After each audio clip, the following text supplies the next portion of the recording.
ranking the Bridgerton Masquerade looks as if it's the Met Gala. Starting at the bottom with Eloise. Don't get me wrong, she looks very lovely as Joan of Arc, and I think that the simplicity suits her. But I am a maximalist, and Eloise, you are boring my sensibilities. Also, sometimes your wig was crooked, and I just think that you have too much money for that. Next is Penelope and Colin, who I am ranking as a couple. A very boring couple. I like the black and I like the gold, but I don't like how it looks like just some scarves thrown on her with a few embellishments. She is wearing that hat. That is a great hat. But she has Lady Whistledown and Bridgerton money now. That hat needs to be dripping in gold and embellishments. Next is Will and Alice Mondridge as Cleopatra and Mark Antony. Kind of the same vibe as Eloise, where it's clean, it looks good. I am just not moved. Both Lady Danbury and her fine-ass brother arrived as Zeus, and same vibe where it looks good. I appreciate the costume. I love the deep red and gold. And good Zeus almighty. Marcus looks good in everything that he wears. Violet, if you do not know what to do with him, I do. Next is Rosamund Lee. And like I said, I like over the top and extravagant. And that is exactly what she is giving. She's doing too much.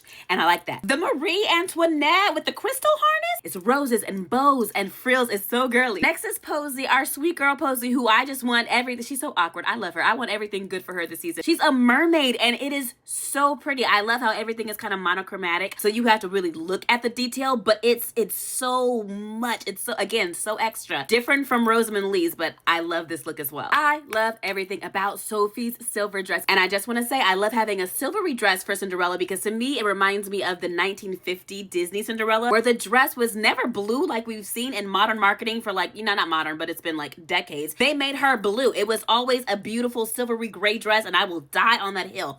But anyway, I love all the different textures in Sophie's dress. Now the mask is another story. I understand why it's so big and why it had to cover half of her face like she was the Phantom of the Opera. And I get that she was hand sewing this for Rosamund Lee. And that's where I'm kind of confused because how is this supposed to match Rosamund's costume?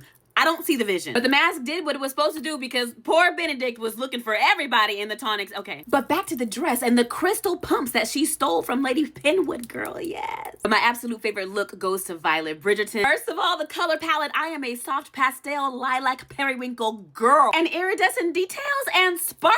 This dress was made for me. All of the swirly details. She makes a beautiful Titania, Queen of the Fairies. Just ethereal and magical and perfect. This is my favorite look. And I can go on about the looks from the season outside of the Masquerade because I have opinions. Someone just say go.